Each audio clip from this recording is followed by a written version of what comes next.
Finally Gujarat બોર્ડની વેબસાઇટની ઉપર ગુજસેટની answer key જાહેર કરી દેવામાં આવી છે.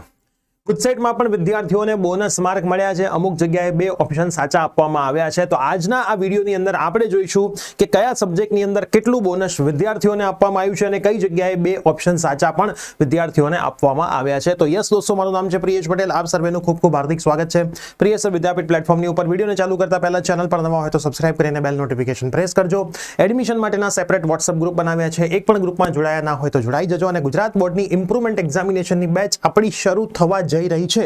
તો કોઈને online offline English medium Gujarati મીડિયમમાં જોડાવવું હોય, physics chemistry maths biology, detail video ડિસ્ક્રિપ્શનમાં છે. વિડીયો જોઈને કોન્ટેક્ટ કરજો. લિમિટેડ સીટ્સ અવેલેબલ છે. હવે આપણે ગુજરાત બોર્ડની વેબસાઇટ ઉપર જઈશું. એમાં બોર્ડ વેબસાઇટ ઉપર ક્લિક કરીશું તો ગુજસેટ 2026 પ્રોવિઝનલ આન્સર કી. હવે આ પ્રોવિઝનલ આન્સર કીને આપણે ઓપન કરીએ છીએ તો આમાં લખ્યું છે કે ભાઈ પ્રોવિઝનલ આન્સર કી છે. તમને કંઈક રજૂઆત કરવી હોય તો તમે પ્રશ્ન દીઠ અલગ અલગ ફોર્મ ભરી 8/4/2026 ના સાંજે 18 કલાક સુધી આવેદન મોકલી શકો છો. એક પ્રશ્ન માટે તમારે 500 રૂપિયા અહીંયા ચૂકવવાના હોય છે. તો જેમ ગુજરાત બોર્ડમાં હતું, આ બોર્ડની એક્ઝામમાં એ રીતે સેમ ગુજસેટમાં 500 રૂપિયા છે.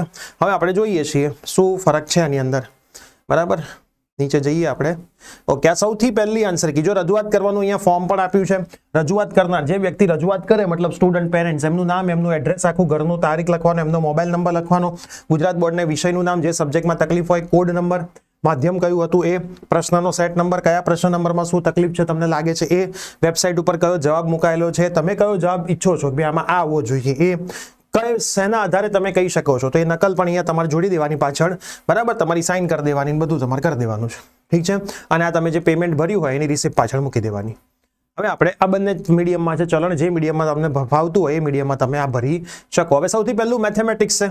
તો મેથેમેટિક્સની અંદર મને અહીંયા દેખાઈ રહ્યું છે ઓલ જ્યાં લખ્યું છે ત્યાં તમને એમાં બધાને 1 માર્ક પ્લસ આપી દેવાનો. ઓલનો મતલબ એવો જો લખ્યું છે, જે પ્રશ્નમાં ઓલ માર્ક કરેલ છે તે પ્રશ્ન માટે તમામને +1, મતલબ તમે ટીક કર્યો હોય કે ના કર્યો હોય તમને +1 જ્યાં ઓલ લખ્યું છે ત્યાં મળી જશે.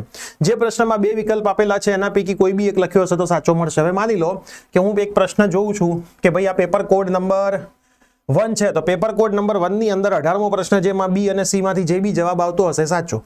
અમુક કોડમાં A અને C હશે, અમુક કોડમાં B અને C હશે, ક્યાંક A અને B હશે. મતલબ તમારો કોડ કયો છે તમારે આની અંદર ચેક કરી લેવાનું. સાથે સાથે એક પ્રશ્ન એવો બી છે 38 નંબર જેમાં ઓલ છે.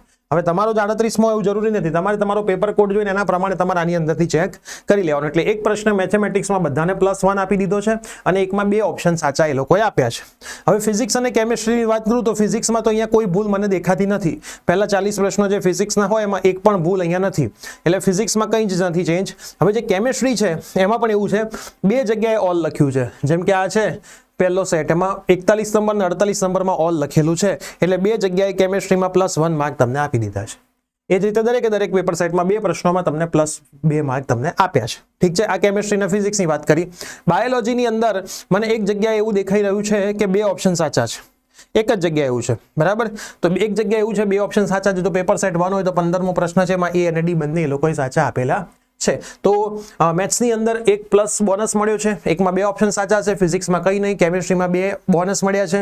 બાયોલોજીની અંદર એક જગ્યાએ 2માં કોઈ પણ આન્સર તમે ટીક કર્યો હશે એ તમને ત્યાં સાચો આપવામાં આવશે. બરાબર. એના પછી બાયોલોજી ઇંગ્લિશ મીડિયમ. ઓકે, આમાં ગુજરાતી મીડિયમ ને ઇંગ્લિશ મીડિયમમાં થોડોક ફરક હતો. આ ગુજરાતી મીડિયમની છે જો આન્સર કી, તમને ઉપર દેખાશે, દેખાય ગુજરાતી મીડિયમની છે. ઇંગ્લિશ મીડિયમની આન્સર કીમાં એક ગ્રેસ પણ છે. જો આપણને ઓલ દેખાય લખેલું દેખાય છે. એકમાં 2 ઓપ્શન સાચા છે અને એકમાં ગ્રેસ પણ છે. એટલે ઇંગ્લિશ મીડિયમ વાળા વિદ્યાર્થીઓને બાયોલોજીમાં જલસા છે. એક +1 માર્ક પણ છે અને 2 ઓપ્શન સાચા પણ આપવામાં આવ્યા છે. તો આ રીતનું ગુજરાત બોર્ડની વેબસાઇટ ઉપર દેખાઈ રહ્યું છે. તમે જઈને ચેક કરી શકો છો. આ વિડીયો તમારા તમામ ફ્રેન્ડ્સને શેર કરી દેજો. એડમિશન રિલેટેડ બધી જ માહિતી ડે ટુ ડે આપણી ચેનલ ઉપર આવતી રહેશે. વિડીયો જોતા રહેજો, ચૂકતા નહીં.